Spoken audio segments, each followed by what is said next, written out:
Why is it that whenever we talk about Europe and we make reference to any of the incredible things that it has to offer, such as education, lifestyle, culture, leisure, we almost always think about a country located in Western Europe? Think about it, it's actually pretty interesting. If a friend of yours comes and tells you about these incredible holidays he just came from in Europe, and he's talking about the food, how delicious it is, and the architecture and the people and the vibe, I can almost guarantee you that whatever comes to mind is a country located in Western Europe. But what's the reason for that? Aren't the countries in Eastern Europe and Central Europe cool enough? Today I want to talk to you about Eastern Europe versus Western Europe and 5 things that the East is doing wrong. Boom! Boom! Cześć ludzie! What's up people? Hola! Vigo's dad here. Welcome to another episode. I think that the first thing that I need to clarify right here before I get murdered in the comment section is the definition of Western Europe and Eastern Europe. I can already hear people telling me, my country's not Eastern Europe, dude, it's Central Europe. And technically, these people would not be wrong. The European continent is divided exactly as you would expect. Northern Europe, Southern Europe, Eastern Europe, and Western Europe. Of course, somewhere in here there's Central Europe, and actually there are many countries that comprise Central Europe. The thing is that if we make an analysis based on economy, cultural impact, political ideology, world influence, international recognition, we quickly realize that the European countries reorganize themselves into simply Western European countries and Eastern European countries. When we think about Western Europe, the concept of the West was born as a juxtaposition to the concept of the East, and originally applied to the ancient Mediterranean world, the Roman Empire and the medieval Christian empires. Similarly, countries such as Portugal, Spain, Greece, Italy are technically geographically situated in Southern Europe. But for the sake of this episode and for the reasons that I already mentioned, we're gonna group them with countries that belong to Northern Europe, like Sweden, Norway, England. Once again, for the sake of this video, it's very important to mention that Europe's modern ideological division was cemented by the Iron Curtain during the Cold War, with Eastern Europe being synonymous with communist states constituting the Eastern Bloc under the influence of the Soviet Union. So, if you're from a country such as Poland, Czechia, or Slovenia that are geographically positioned in Central Europe, I understand, I know that's the case, but remember, for this video's sake, we're grouping you with the countries from Eastern Europe. So the first thing that I think that Eastern Europe is doing wrong, or at least let's say it could do better, is PR. Public relations. Like I mentioned at the intro of this video, there is a reason why whenever you think about something cool happening in Europe, immediately one of the Western European countries comes to mind, and it's because PR, marketing. It's been drilled into our minds that a country like Spain has the best food in Europe, or Greece, or Italy. Oh my god, Italy. Same thing happens when you think about engineering. You immediately think about the Germans and how good they are at everything that has to do with engineering, because they are precise, they are efficient, and they are high quality. And I believe that this is one of the things that sadly lacks in Eastern European countries, the ability to PR themselves, to promote the things that they're good at. For example, did you know that Poland has one of the best talent when it comes to programmers, to coders, people in the IT industry? They are being hired left and right. They are highly thought after from companies in the US or in Germany for that matter, in England. But if you're not Polish, did you know that? For instance, Ukraine. We know what is happening in Ukraine right now, but did you know that Ukraine's corn and wheat production and exports are of incredible broad interest because they comprise a significant share of the global market for these crops? And these are just 2 examples in 2 countries that belong to, this list of Eastern Europe countries. And I think that these countries should work harder on trying to promote the things that they're good at, the things that they're best at. We live in a globalized digital world. It has never been easier to get information out there to the rest of the world. I really hope that Eastern European countries, Central and Eastern European countries, are gonna do a better job at promoting and doing PR. The second thing is collaboration.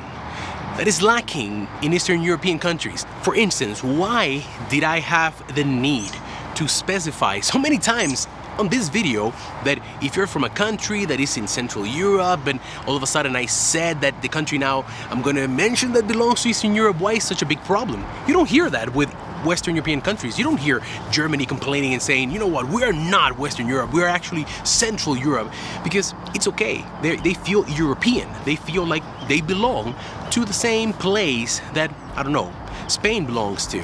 Spain also is Southern Europe, and you don't hear them complaining that, oye tío, no se te ocurra decir que somos de Europa del Oeste, somos de Europa del Sur. So in my particular opinion, if more countries and the people from these countries in Eastern Europe and Central Europe understood that if they unify, if they collaborate, if they feel part of the same, I don't know, unit maybe, I think they would get further. They would get further in spreading that message. Remember point number one, PR, marketing, instead of being triggered so harshly by someone not being accurate where their country is placed geographically. Now, I understand, believe me, I understand. I've read history books. I know that they used to be attacked by their neighbors and borders were a very big thing. I get it. I know where this comes from. I know that there's a lot of very recent history that is still very vivid in people's mind, but the younger generation from these countries now have the task to make sure that their country's future is not hampered by old scars.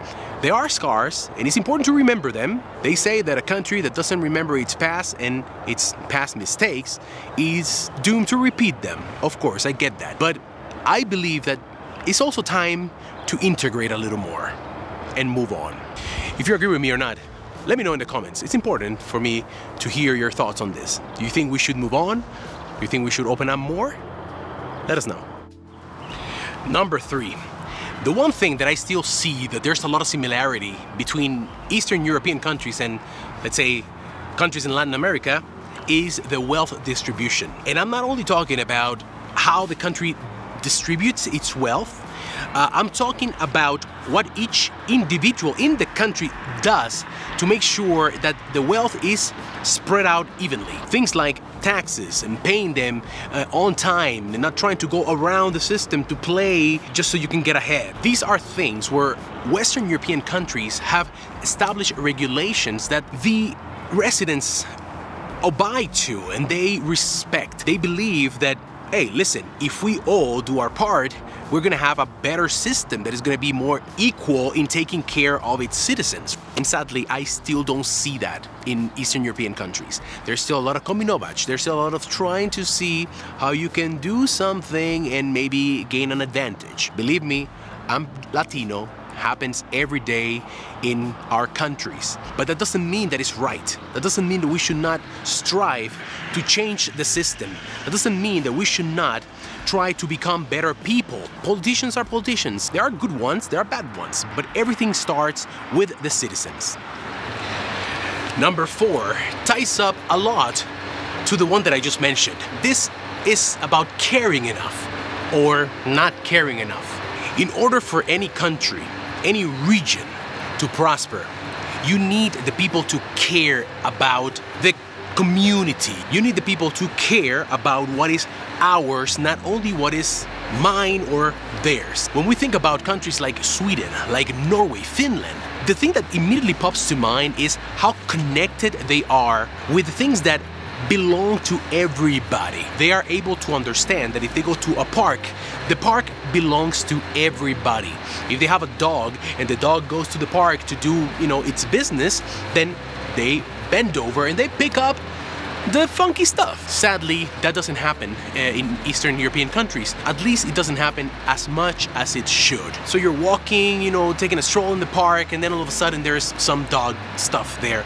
And it's like sometimes owners don't think about picking it up or just doing what they need to do. This is a responsibility that we as people, as citizens, should take care of. But when we're talking about, of course, caring or not caring, it's also about whether you care about your neighbors. With the war in Ukraine, we saw how much Europe united to help Ukraine and feel for the cause. I don't know if I should say that this is kind of like a new thing or an exception. Sometimes it's this weird sensation that they feel like they are brothers, but at the same time they don't want to be too much together. And I particularly take the blame for having the opinion that I think it lacks a little bit of desire to care. I want to actively do an effort and care more for my neighboring countries and my region. And the final thing, it's a lot better these days, a lot better, but I think it could be even more, and that's why I'm including it here. And it's the support for national products. Please let me know if you are from another Eastern European country, how is it over there where you live? But in Poland I see an incredible support for national products and for people that produce things in the country, and it really makes me feel good. I see the same thing happening in Dominican Republic. Maybe it's something that it's happening worldwide, because I mentioned that we live in this world of globalization. We are always at the risk of the mass-produced items to come and try to entice us and consume from the machine of capitalism. I don't have anything against capitalism per se. I'm not gonna go here talking about my political views, but I'm saying that all the systems have good and bad things. The one thing that I don't like about capitalism is how the big companies, the big corporations, they just take over. They take over entirely, and they put small local businesses out of business. I think we should support the local products more, the local person that is starting a new venture. Believe me, your region not only will prosper more, faster, the whole world will get to know what is it that you guys are producing, what is it you guys are developing. And then you're gonna be in the map, in the international map of influence. But we should do better.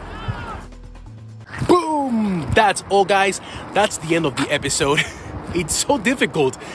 I'm in South Africa right now, and we're entering winter here, and the days are getting shorter and shorter. I started recording this and I thought I was gonna be able to finish before the absolute sunset, but anyways, we have views like this. Guys, if you enjoyed this episode, if you are from a country in Central Europe, Eastern Europe, Western Europe, Northern, Southern, doesn't matter, if you're a European, if you have connections to Europe, let me know in the comments, what do you think about these things that I just talked about? If you feel compelled to share this with a friend, do so, or a family member, but most importantly, give it a thought and let us know what you think. See you on another episode. Adios.